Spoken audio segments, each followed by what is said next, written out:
Gracias por asistir a esta charla, que además espero realmente que sea una charla. Al final, si les parece, podemos intercambiar algunas ideas, preguntas, inquietudes y también discrepancias. No hay ningún problema sobre el particular. Un saludo a Iván Arango, presidente del Congreso, al doctor Luis Genara Muñoz, el gerente general de la Federación, Luz Marina Contreras, vicepresidenta, primera vicepresidenta, Gloria Susana Velázquez, segunda vicepresidenta del Congreso. Un saludo también a Bruce Bagley, a quien veo aquí, con quien hemos tenido ocasión de compartir precisamente en estos temas en otras ocasiones, y a ustedes todos, señores delegados. Yo he pensado primero tratar unos temas de coyuntura de lo que ocurrió ayer, de la manera como concluyó ayer la reunión que tuvimos, y luego difundir un poco más los elementos que conforman el que llamamos el punto 1 de lo ya acordado, que es la reforma rural integral, que me parece que tiene interés para ustedes, sin perjuicio de que seguramente hay ya mucho conocimiento previo, lo que me permitirá abreviar un poco. Si hay espacio y hay interés y quieren ir un poco más en temas de las mayores dificultades en adelante, particularmente el tema de justicia, de el que llamamos fin del conflicto, yo no tengo ningún inconveniente de hacerlo con todo gusto, pero en principio quisiera concentrarme en esos dos temas. En primer lugar, yo quiero ratificar que me parece que haber logrado reiniciar las conversaciones y mantener el tono de los diálogos es una buena noticia para Colombia. Pienso yo incluso que es buena noticia para personas que tienen reparos al proceso. Pero dijéramos, lo que se logró finalmente es reanudar las conversaciones en una reunión que terminó en un plano constructivo, de mutuo respeto y en una decisión de ampliar la agenda con temas que serán tratados de manera paralela, lo cual significa que las decisiones que se tomaron ayer ni modifican el deseo de que haya conversaciones expeditas, no significan un alargamiento de las conversaciones y tampoco un cambio de modelo de la negociación. Yo quisiera ser muy enfático en esto porque algunos medios lo tomaron como una especie de revolución absoluta en la manera como estamos trabajando en La Habana. No, no es cierto.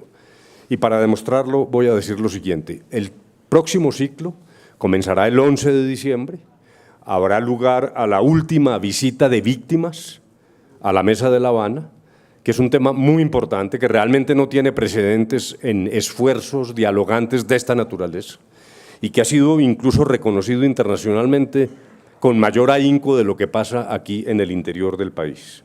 Luego tendremos el 16 de diciembre la última visita de víctimas.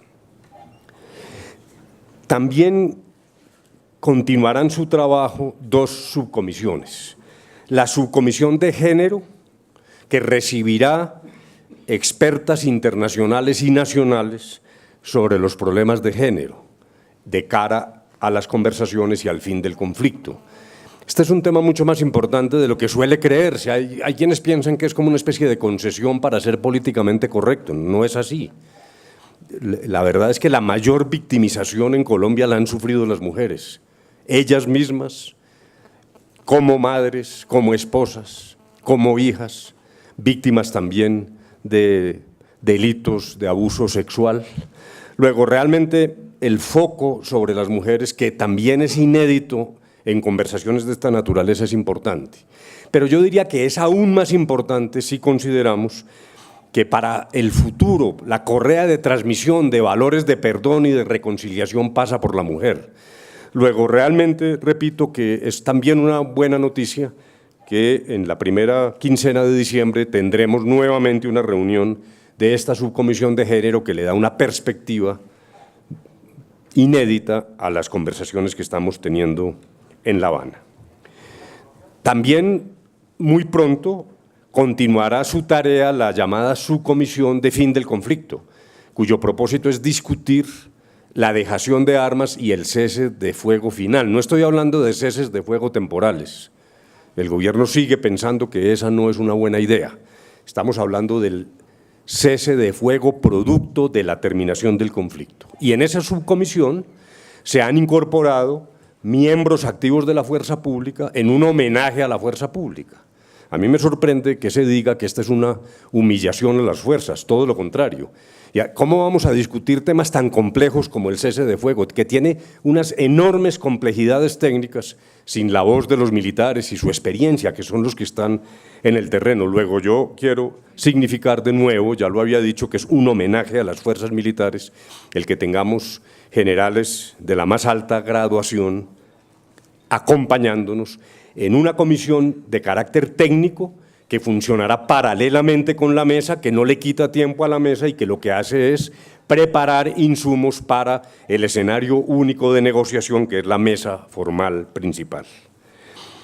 Por eso, y en tercer lugar, continuaremos formalmente tratando el tema de víctimas, sin perjuicio de estos esfuerzos paralelos que estoy describiendo, y con eso contribuyo a aclarar, repito, que no hay ningún cambio de modelo en la negociación.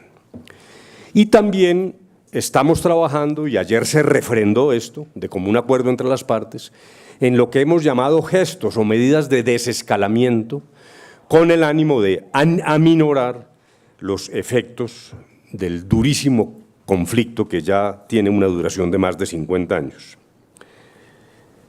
Pero seamos claros, cuando hablamos de desescalamiento, estamos hablando de posibles medidas destinadas al fin del conflicto. No estamos hablando de regularizar la guerra, sino de terminarla. Y estamos pensando que puede haber inicialmente medidas más de carácter humanitario que militar que vayan bajando la intensidad de la confrontación. Y creo que si lo logramos, esa sí que será una buena noticia para los colombianos. Y reitero, como lo acabo de decir, que en todo caso lo que el gobierno no está considerando es ni un cese de fuego temporal, ni un armisticio, ni una tregua, para usar esa terminología que es la propia de las expresiones públicas recientes de la guerrilla. Luego quiero recoger eso para significar dos mensajes. Creo que es una buena noticia, creo que se ha generado nuevamente un buen ambiente. Seguimos creyendo de corazón que hay una oportunidad de terminar el conflicto. No estamos asegurando ni haciendo predicciones, hay una oportunidad real. Hemos caminado más lejos que nunca en la búsqueda de la terminación del conflicto y encontramos que las partes lealmente quieren lograrlo, aún a sabiendas de la complejidad de los temas que tenemos al frente. Hecha esa primera introducción, entonces yo quisiera hacer ahora una exposición sobre algunos de los elementos del llamado punto 1, reforma rural integral, pero quiero hacer un ejercicio con ustedes en este auditorio que es como mi casa, porque como bien lo dijo el presidente, yo me siento aquí realmente regresando a caminar por senderos que ya en mi vida recorrí con gran agrado y con profunda admiración por esta organización. Entonces quisiera hacer una especie de paralelismo para responder una pregunta. El punto 1 ya acordado tiene nexos, similitudes, parentesco con el trabajo que ha desarrollado la Federación de Cafeteros durante varias décadas. Y con eso pretendo terminar mi exposición, comenzando, repito, por una descripción breve sobre lo ocurrido en el punto 1, que el señor ministro de Agricultura ha tocado ya también. Lo primero que hay que decir es que el propósito central del punto 1, reforma rural integral, es el de la recuperación del campo, el cierre de la brecha creciente entre la vida urbana y la vida campesina. En las ciudades, aún bajo las dificultades, inequidades que existen allí, el mejoramiento de la vida de los colombianos urbanos ha sido creciente. En la última década, 11 millones de colombianos han ingresado a la clase media. Ese es un cambio enorme, incluso en términos de volumen de población es equiparable a fenómenos que generan admiración como lo ocurrido en Brasil o en el Perú. Para el tamaño de nuestra población, 11 millones de personas que han ingresado a la clase media son realmente una revolución. Pero no ha ocurrido lo mismo en el campo. Y no solo las cifras del campo se muestran estáticas, sino que hay deterioro de algunos indicadores, incluso en la zona cafetera, donde tradicionalmente había indicadores de muy distinta naturaleza. Luego, realmente el propósito central es el de la recuperación del campo. Y alguien me podrá decir la objeción obvia, ¿y por qué tienen que hablar de eso con un grupo guerrillero? Pues si esa es una lección aprendida y una asignatura pendiente, no se necesita un grupo guerrillero para tomar las decisiones que hay que tomar. Y en eso nosotros aquí avalamos la llamada teoría de los 2 pájaros de un tiro. Nosotros sí tenemos conciencia, y el gobierno sabe, que los desafíos del campo son, como lo dije, una asignatura pendiente que tenemos que superar en Colombia. Nos estamos quedando atrás de nuestros vecinos, en una época de escasez mundial de alimentos, donde hay una gran oportunidad para un país como Colombia. No nos puede dejar el tren del desarrollo agroindustrial, lo que está pasando en Brasil, Perú. Luego, nosotros tenemos que sencillamente ponernos al día en términos de productividad del campo y en términos también de indicadores sociales de la familia campesina. Por lo tanto, lo acordado tiene ese propósito, y si esto que se acordó contribuye a remover el conflicto, a terminarlo, pues repito que es un gana-gana, es un negocio que a todos nos conviene, y cuando digo todos me refiero a todos los colombianos. Y creemos que realmente es posible, claro, sobre la base de inversiones inéditas en el campo y de gran calado, en una estructura de conversaciones que conceptualmente quiero que entendamos. La paz será producto de esfuerzos mayores y más largos. Particularmente en lo que tiene que ver con el campo, uno puede visualizar una gestión muy intensa de por lo menos una década.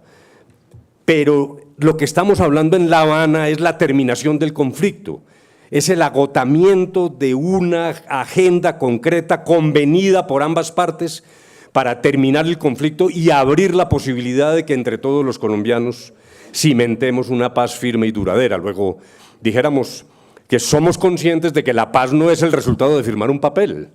Las FARC incluso también lo dicen, y creo que ya la sociedad colombiana lo entiende. Este es un esfuerzo mucho mayor, y particularmente en lo que tiene que ver con el sector agrario. Luego tenemos desafíos en los indicadores sociales de la familia campesina. Tenemos desafíos en materia de acceso a la tierra, particularmente en ciertas zonas. Tenemos desafíos en el uso de la tierra. Dijéramos, una cosa son los 6 o 7 millones de hectáreas dedicadas a la agricultura, las cifras varían según cada experto, y otra que tiene que preocupar al país es una cantidad superior a 20 millones de hectáreas con una productividad muy baja, y en ocasiones sencillamente tierras que se utilizan más con propósitos de dominio político o de otra naturaleza y que significan una riqueza que estamos perdiendo los colombianos. Luego hay problemas reales, hay problemas de preservación del medio ambiente, hay problemas de minorías étnicas, hay, dijéramos, un escenario de dificultades que tienen que ser superadas y que si de alguna manera esto contribuye a superar el larguísimo conflicto, pues repito que la noticia para Colombia será muy buena, y esa es la razón por la cual además se ha incorporado el punto rural a una agenda que es fundamentalmente funcional. El único punto material, yo diría anatómico, en la agenda es el tema rural. Los demás son puntos, llamémoslos funcionales o fisiológicos, para el fin del conflicto. Y el tema rural está incorporado en una agenda concreta que por primera vez logramos, que demuestra que no estamos hablando de lo divino y lo humano, sino de elementos centrales para finalizar el conflicto. Repito, el tema del campo está incorporado porque es allí donde comienza el eslabonamiento de violencias que incluso terminan afectando la vida urbana, pero cuyo origen y perpetuación provienen de la situación campesina. Luego, dijéramos, un primer elemento es ese, es recuperar el campo, cerrar la brecha, prestarle atención a la dignidad de la familia campesina. Pero aquí sí vale la pena entonces una explicación adicional. Cuando decimos que el propósito fundamental es la recuperación del campo y de la dignidad del campesino, no estamos descartando otros métodos de explotación de la tierra. Y al contrario, por primera vez en los 50 años de conflicto, desde el año 64, cuando nacen las FARC, por primera vez se acepta que al lado de las inversiones y el trabajo dirigido a cerrar la brecha, son necesarios grandes desarrollos agroindustriales que no están descartados. Recordemos cómo la obsesión de las FARC ha sido siempre la de su lucha contra lo que llaman el latifundio. Es la primera vez que encontramos en un acuerdo la posibilidad pactada de que coexistan formas distintas de explotación agrícola. Y para que esto quede claro y no sea la voz mía la que traiga esta noticia, me voy a referir al informe conjunto suscrito por ambas partes, por el gobierno y las FARC. No es la voz mía ni la del gobierno, es la voz conjunta que me parece que es categórica en lo que estoy diciendo y me parece que también es inédita en los 50 años del conflicto. Dice textualmente este informe: lo acordado reconoce y se centra en el papel fundamental de la economía campesina, familiar y comunitaria. Y aquí subrayo, lo anterior, sin perjuicio de la necesaria articulación entre esta y otras formas de producción agrícola y pecuaria como condición para garantizar el desarrollo rural. La reforma rural integral se adelantará en un contexto de globalización y de políticas de inserción en ella por parte del Estado. Perdón, esto es inédito. Yo quiero que me entiendan, yo no estoy haciendo aquí propaganda, pero me parece que aquí hay un cambio fundamental que permite una cosa que es elemental, y es que los esfuerzos frente a la familia campesina no deben anonadar ni impedir grandes desarrollos agroindustriales en Colombia. Entendemos no solo la entrega de tierras a campesinos que no la tienen o la tienen de manera insuficiente, sino con todo el acompañamiento en materia de infraestructura, crédito, apoyo tecnológico, incluso esfuerzos que en el pasado existían y que se fueron desvaneciendo. Luego se trata también de recuperar esfuerzos del pasado. El acceso integral se hará a través del llamado Fondo de Tierras, y aquí hay un punto también esencial. El Fondo de Tierras se nutrirá, y lo dice también el acuerdo firmado por ambas partes, principalmente de tierras que están hoy en manos ilegales, de narcotraficantes o personas que haciendo trampa se han apoderado de baldíos del Estado. Y los expertos también varían en las cifras, pero uno puede pensar que de ese rubro puede tomar entre 2 y 3 millones de hectáreas para la reforma rural integral. Pero dijéramos que lo fundamental es que el fondo no es un propósito de las viejas ideas de expropiación de la tierra con bonos a 20 años, con intereses por debajo del mercado. Esa no es la idea. El primer elemento para configurar el Fondo de Tierras son aquellas que el Estado, por razones legales y éticas, de todos modos tiene que recuperar, y que colateralmente tienen las siguientes características: son tierras buenas ubicadas dentro de la frontera agrícola, para evitar lo que pasó a finales de los años 50, cuando se fueron a tumbar monte exguerrilleros de aquella época, generando problemas ecológicos, muchos de los cuales estamos pagando hoy, abriendo tierras muy poco productivas, y creemos que aquí hay una gran oportunidad.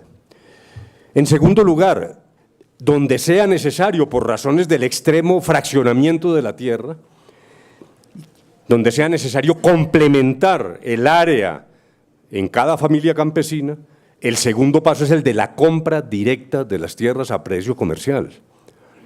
Todo lo que estoy tratando de decir apunta a señalar que no hay ningún riesgo para la propiedad privada, y ahora acudiré nuevamente a este documento. En tercer lugar, están finalmente acciones destinadas a la formalización de la tierra, que para nosotros conceptualmente hace parte del acceso, y esto fue aceptado por la guerrilla.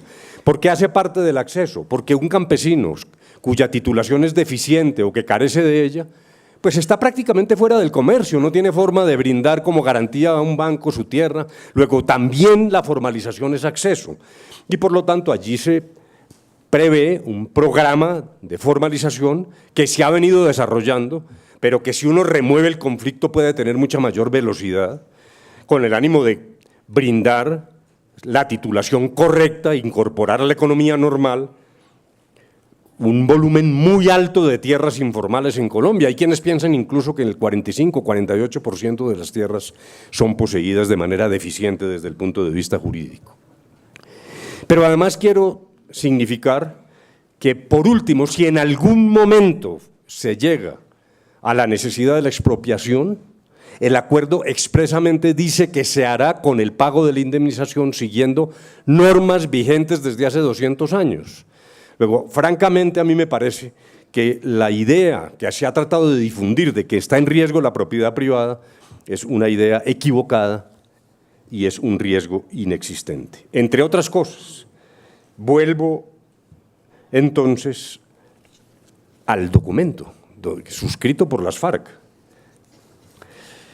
donde hay varias referencias a la propiedad privada para respetarla y varias referencias a la legalidad vigente.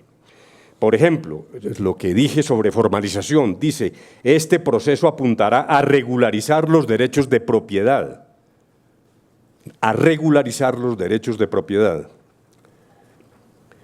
Cuando habla de baldíos, dice, las tierras se adquirirán mediante los mecanismos legales o la expropiación con indemnización, como lo dije. Luego, ya lo señalé, se habla del subsidio integral para compra y la creación de líneas especiales de crédito mediante los mecanismos del mercado. La formalización tiene el propósito de titular progresivamente la totalidad de los predios que ocupan o poseen los campesinos con sujeción al ordenamiento constitucional y legal. Estoy leyendo textualmente, con sujeción al ordenamiento constitucional y legal. El famoso tema de las zonas de reserva campesina, que se ha generado también una gran preocupación. Las zonas de reserva campesina fueron creadas en el año 94 por ley del Congreso. Este acuerdo no ha creado zonas de reserva campesina, ni prevé que se creen directamente en la Mesa de La Habana, como algunos han dicho. Pero además, el único acuerdo consiste en que el Estado se compromete a coadyuvar y a fomentar los planes de desarrollo que surjan en el seno de las zonas de reserva campesina, que son figuras legales ya creadas, repito. Y leo textualmente, por tal razón se estableció que el gobierno hará efectivo el apoyo a los planes de desarrollo de las zonas constituidas y de las que se constituyan en respuesta a las iniciativas de las comunidades, ojo, siguiendo lo dispuesto en las normas vigentes, siguiendo lo dispuesto en las normas vigentes. Luego, yo creo que puede haber una discusión entre sectores de la sociedad colombiana que miren con desvío o animadversión leyes vigentes. Esa es una discusión distinta y es legítima en una democracia.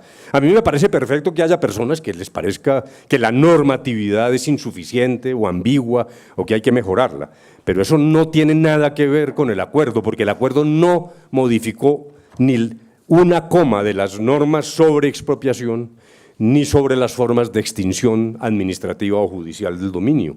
No se han tocado. Luego dijéramos, quería hacer esa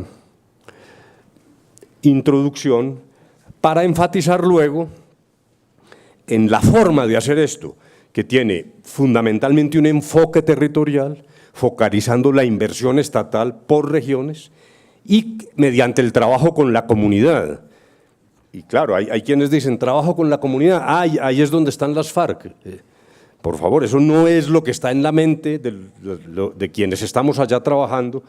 Y con mayor razón, cuando nada está acordado, mientras no esté acordado todo, o sea, cualquier acción de las FARC convertida en partido político y después de que ingresen a la vida democrática, se hará sin armas.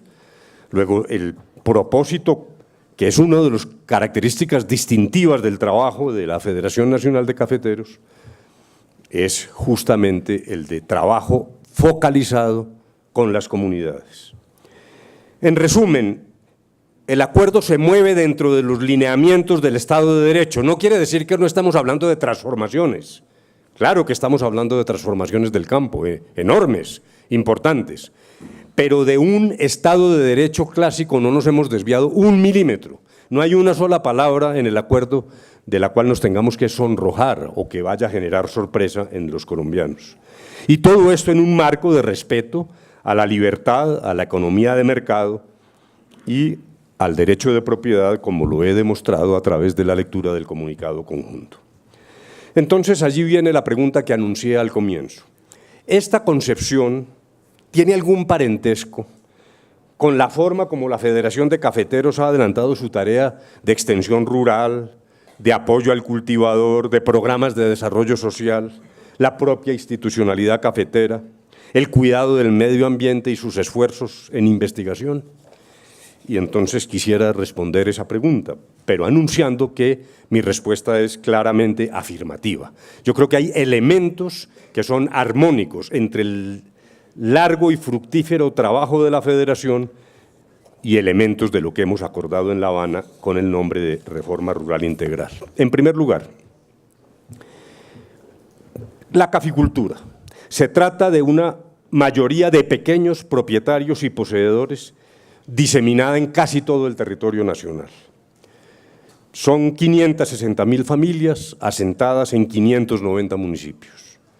La caficultura irriga recursos por valor superior a 5 billones y lo hace sobre la base de un perfil de acceso a la tierra muy alejado de las altas concentraciones en manos de pocos propietarios que ostentan otros renglones de la economía y no solo en el campo.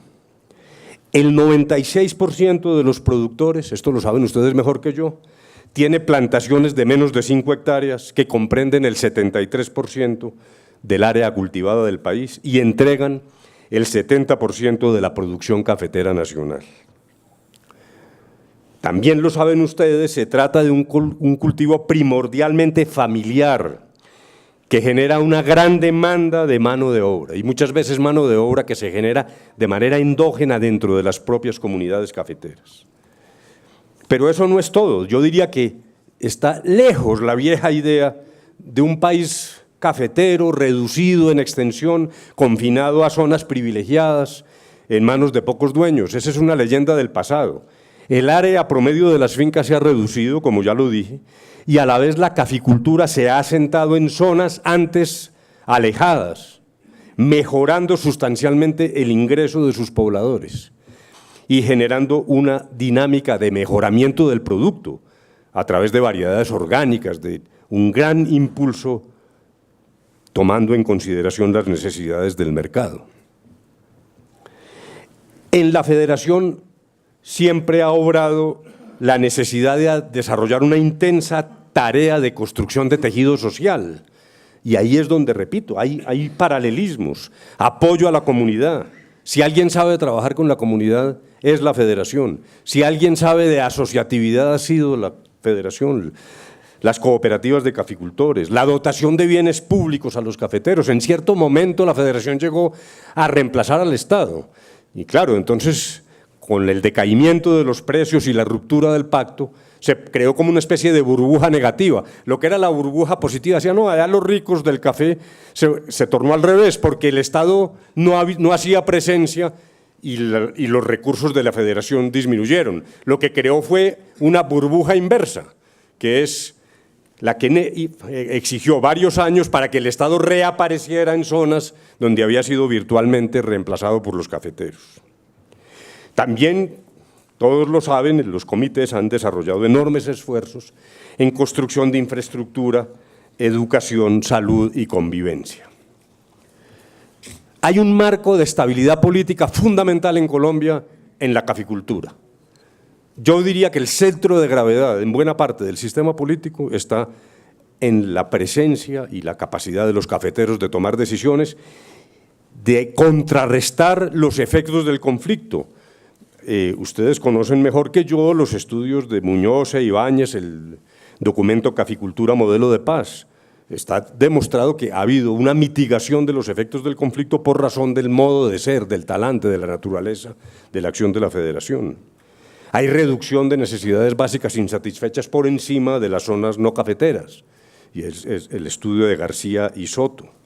Ha aminorado el coeficiente de desigualdad, tomando varias medidas. en consideración varios indicadores, como lo hace el documento COMPES 3763. En los municipios cafeteros hay menos rezago escolar, mayor cobertura en seguridad social, mejores servicios públicos. Y eso quedó claro en ese documento COMPES ya citado. Hay también mayor participación de la comunidad en la institucionalidad democrática. Ese es un hecho que no puede perderse de vista. En las pasadas elecciones de septiembre de este año participó el 67.3% del padrón de caficultores habilitados para elegir 4.620 líderes en las localidades y las regiones. Luego dijéramos que hay elementos armónicos, hay un parentesco entre los propósitos finales y centrales de la llamada reforma rural integral y la tarea cumplida por la Federación durante tantos años. Naturalmente que yo soy consciente de que hay una controversia en la actualidad, que cubre no solo los aspectos económicos de la caficultura, sino que también genera discusión sobre la permanencia o debilitamiento del tejido social y la provisión de bienes públicos en la actualidad en comparación con las zonas no cafeteras. Están los informes que han sido conocidos públicamente y que han generado discusiones que, como lo dijo el presidente de la República, tienen que conducirse de manera racional, mirando qué es lo que hay que cambiar, pero también qué es lo que debe permanecer. Como es obvio, no es mi papel intervenir en esa discusión, no tendría sentido. Pero yo sí me atrevo a asegurar que si existe esa declinación en los indicadores sociales, que algunos alegan, habría que preguntarse si ella se debe a problemas de un modelo que, al menos en el pasado, supongamos en gracia de discusión, cosa que nadie niega, fue extraordinariamente eficiente en la generación de bienestar en la familia campesina. Por supuesto, entonces, cualquiera sea el resultado final de esta discusión en curso, hay que hacer un esfuerzo para preservar aquello que rindió frutos comprobados, los cuales ahora, en el propósito nacional de superar las deficiencias de la vida rural como componente de la búsqueda de una paz firme y duradera, son decididamente indispensables. O lo digo de una manera más sencilla, es un hecho que el modelo de provisión de bienes públicos y de creación de tejido social de la Federación, del gremio cafetero, ha sido eficaz y ha permitido mitigar los efectos del conflicto violento.